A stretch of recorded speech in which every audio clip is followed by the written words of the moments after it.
Durant showed in the last 2 or 3 matches that he's one of the best midfield players in the country, without a doubt, and he gives an added dimension, whereas from a forward's point of view, he gets by players and gets by myself being a forward, and creates things in the box and takes pressure off people with runs, and it's just great to see him back. Well, Jerry, what's Andy Roxburgh saying about this afternoon? Well, I spoke to Andy a short time ago. He's still in England. He's been down there watching a match. He's been in touch with Walter Smith today, and Walter has said, yes, go ahead and choose him.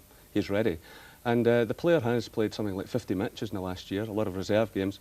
But when you look at the Scottish Cup semi-final against Celtic, where he was left in a 10-man team in heavy conditions, he played well that night. He played at Tannadice the other night, and yesterday's game was a tough one. So I think he's ready as well. But only recently, young Ian was saying himself that maybe he wasn't ready, the time wasn't right. I think he was just being the diplomat there, that he wasn't a regular in the Rangers team, but he's now back, and the fans know he's back. I think it's worth pointing out as well, Jim, that Andy Roxburgh said to me he wants to take him along to Switzerland to get involved in the squad again. Not necessarily to play, because he hasn't been there for 3 years now. But it's important, I think, with the World Cup ties coming up at Ibrox, Ian's own ground, against the likes of Portugal and Italy. That's the place for him really to come back with a bang. OK, Jerry, thanks. When Aberdeen's manager Willie Miller spoke to us on Friday, he was in a positive mood about yesterday's match at Ibrox, and until half-time, he must still have been pretty confident. However, Rangers transformed themselves after the break and played some devastating stuff. The commentator, as usual, Jerry McNee. Rangers manager Walter Smith had to delay his selection because of injury problems affecting Mark Hateley and Trevor Stephen, who are both out. Stuart McCall is still missing because of illness, and Nigel Spackman retains his place in the starting lineup. And playing against his old club today is David Robertson, who's ever present this season and played in all but 2 of Rangers' 55 matches last season. He won his first full cap earlier this year, and he'll be hoping to force his way back into the international squad. Aberdeen welcomed back Finnish striker Miksu Patalainen, who missed the midweek victory at Falkirk because of international duty. Manager Willie Miller has a squad which looks set to make a real challenge, but they've lost ex-Ranger Jim Beck because of injury.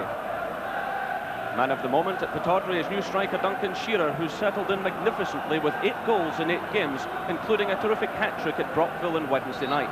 He celebrated his 30th birthday yesterday. The referee is Brian McGinley from Balfron, who in a couple of weeks' time handles the UEFA Cup tie between Paris Saint-Germain and Salonika of Greece.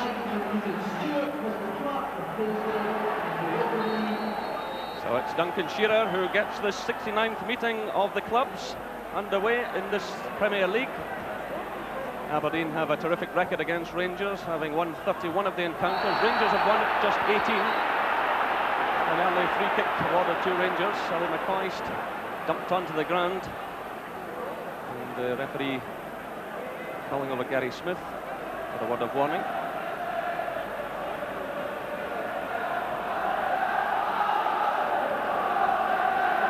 It is busy in the middle of the park. Won by Robertson. Ferguson gets it to Goff. Now it's Durant. Griffin stepping in. A real cluster of players in the middle of the field at the moment. Good play by Paul Mason. Plays it through to Patalainen. Headed away by Robertson. And the throw in to Aberdeen.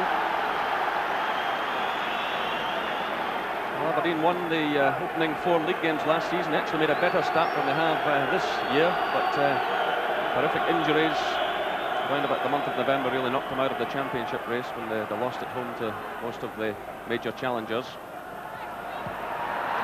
And that's an excellent save by Andy Gorham from Ian Jess. Well, Jess turned quickly, just about 6 or 7 yards from goal as the throw-in came over, and Andy Gorham had to get down very quickly indeed. It was excellent control by the youngster and a fine save by the Scotland goalkeeper.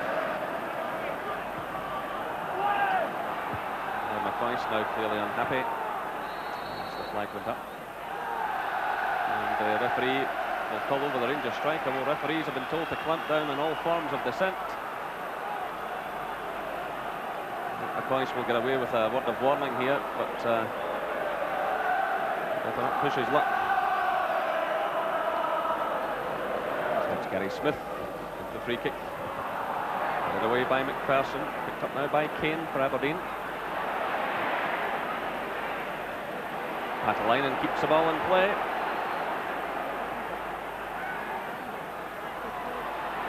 Patalainen again, big strong upward player. Well challenged though by McPherson. And McCoist will now be booked for that very late challenge on Gary Smith. Well, McCoist was just spoken to a few moments ago and he really asked for this one. All quite unnecessary, especially in that area of the park. Just went in very late on the Aberdeen defender.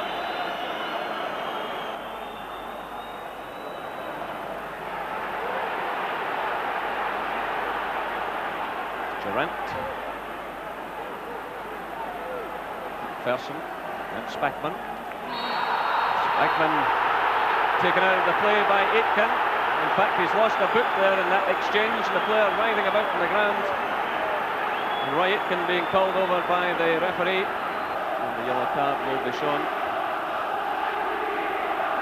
You see Spackman going onto the ball. And the next thing he was on the ground and the boot come off. Robertson. Yalichenko. Oh, even he's giving it away. Things are getting bad. And the free kick awarded against Brown, which has actually knocked outraged on the track side, and the referee will go over to have a word with the Rangers assistant manager.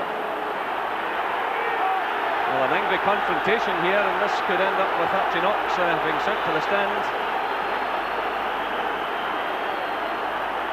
And that's exactly what happens.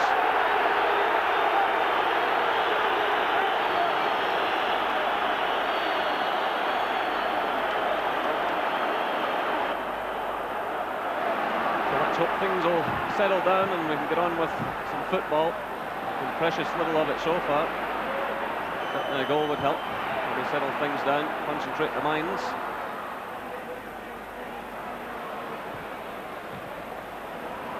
Kick by Robertson. It's Shearer for Aberdeen.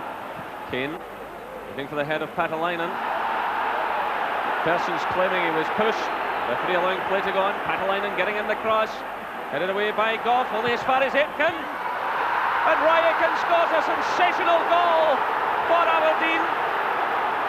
Well, he struck that one perfectly. 28 minutes gone. Rangers 0, Aberdeen 1. And jubilation among the Aberdeen fans.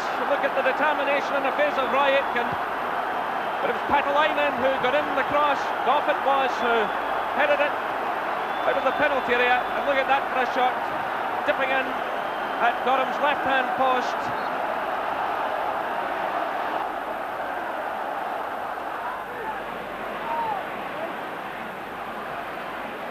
That's Ian Ferguson.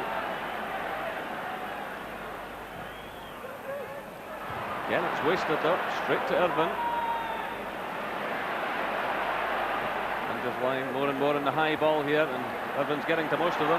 Send it into Mikhailichenko though. Well, Rangers might have had a free kick there, but they still have possession. It's Houstra. Well, the ball took a wicked deflection and was only inches away. The corner kick awarded to Houstra, cut inside. The ball come off Paul Mason. Yalichenko to take it. Goff's in there. And there goes the half-time whistle. And Aberdeen certainly worth their first half lead, there's no doubt about that. Roy Aitken, the man who put them ahead after 28 minutes. It was Mixu Patalainen who got away from McPherson on the left, swung in the cross. It was partly headed clear by Richard Goff, and there was Aitken to sweep it past Gorham into the back of the net. The half-time score here at Ibrox Stadium, Rangers 0, Aberdeen 1.